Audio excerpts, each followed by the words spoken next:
Udah penasaran dong dengan pembahasan kita kali ini?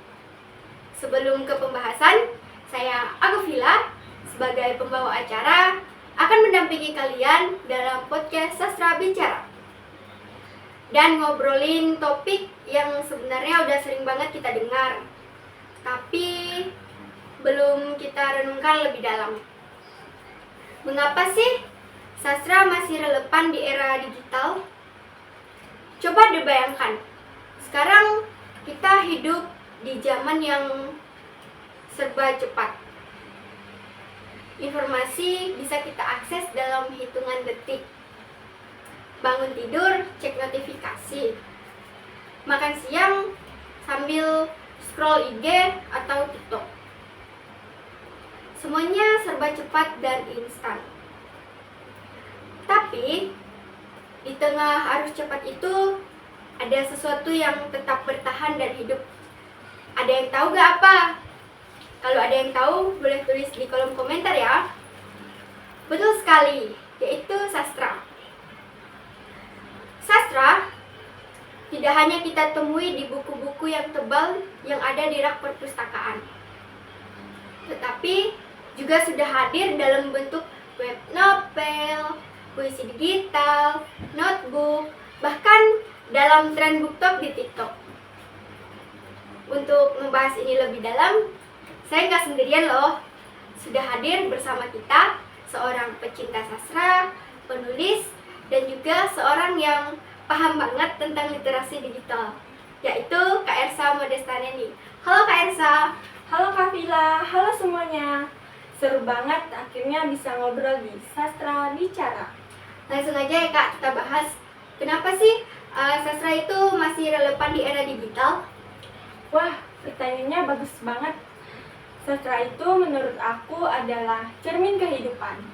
Dari karya sastra, kita bisa memahami sudut pandang orang lain, nilai budaya, bahkan sejarah yang kadang nggak kita temui di pelajaran sekolah. Misalnya aja Bumi Manusia, karya Pramoedya Anantatur, yang membuka mata kita tentang perjuangan rakyat Indonesia di masa kolonial. Atau Laut Bercerita, karya Leila S. Fundori, yang menggambarkan sisi lain aktivisme di masa Orde Baru.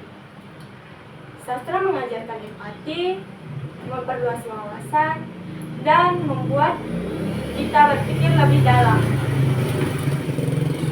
Setuju banget. Nah Kak, sekarang kan sastra makin berkembang nih.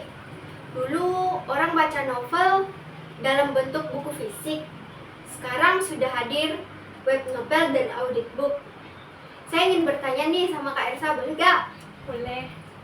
Menurut Kak Ersa, ini semua bagian dari evolusi sastra? Pasti dong. Itu semua bagian dari adaptasi karya sastra terhadap perkembangan zaman. Sastra itu luas banget. Orang-orang mungkin sekarang punya waktu terbatas, tapi tetap ingin menikmati cerita lewat audiobook. Orang bisa membaca sambil nyetir atau olahraga. Lewat web novel, penulis pemula punya ruang untuk berkarya tanpa harus menunggu diterbitkan penerbit besar. Ini semua menunjukkan bahwa sastra terus menemukan jalannya untuk tetap hidup di era digital. Saya juga suka banget Kak, waktu nemu puisi-puisi pendek yang diunggah di Instagram atau Twitter. Kadang 1-2 baris aja udah ngena banget. Betul.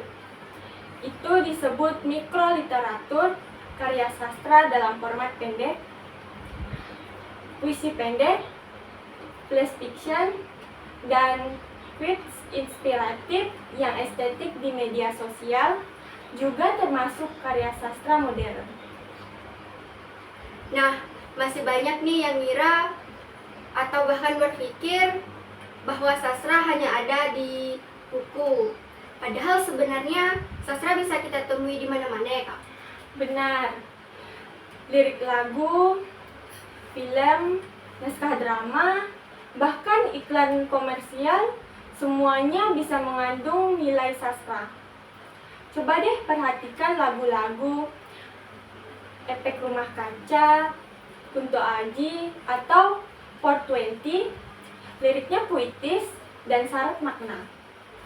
Film Laskar Pelangi, Perahu Kertas, atau Dilan 1090 juga adaptasi dari karya sastra.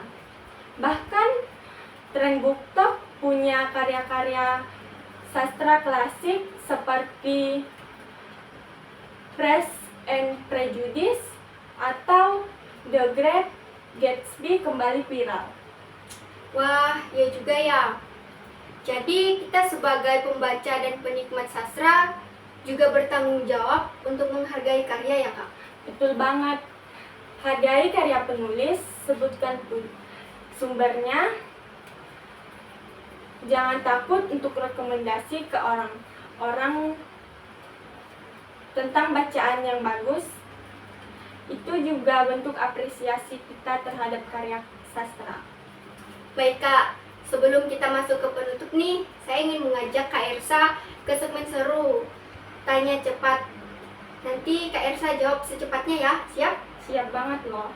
Oke, pertanyaan pertama. Buku favorit sepanjang masa Kak Ersa apa? Bumi Manusia karya Pramudia Anantatur. Pertanyaan kedua. Kak Ersa lebih suka baca buku fisik atau digital Kak? Fisik, sensasi membalik halamannya beda.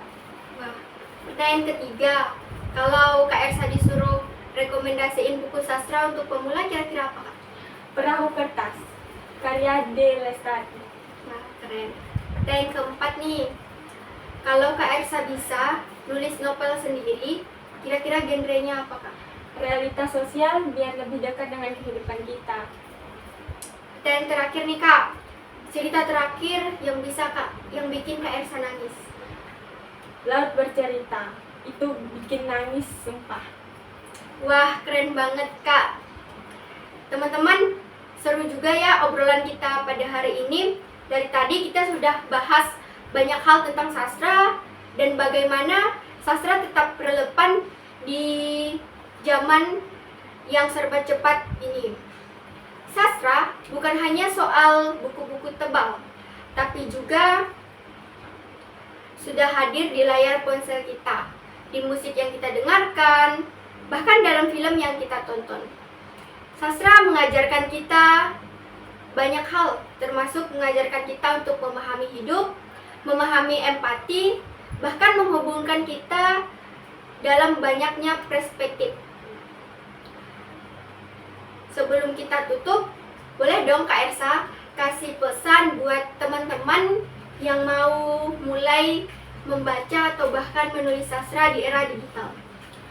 Buat kalian yang ingin memulai, jangan ragu, mulailah dari hal yang ringan, sesuai minat. Jangan takut untuk mencoba berbagai genre. Dan ingat, menulis atau membaca bukanlah perlombaan. Nikmati prosesnya. Setuju. Terima kasih Kak Ersa karena sudah berbagi wawasannya hari ini.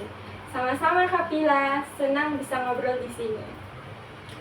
Teman-teman, itulah dia obrolan kita pada episode kali ini. Semoga setelah mendengar podcast ini, kalian bisa menjadi semakin semangat dan penasaran untuk mengenal sastra lebih dalam. Cobalah untuk membaca, dengarkan, atau bahkan menulis. Siapa tahu kalian adalah penulis besar berikutnya. Jangan lupa follow, like, komen, dan subscribe Sastra Bicara biar nggak ketinggalan episode-episode menarik lainnya. Saya Agufila, pamit undur diri. Sampai jumpa di episode berikutnya.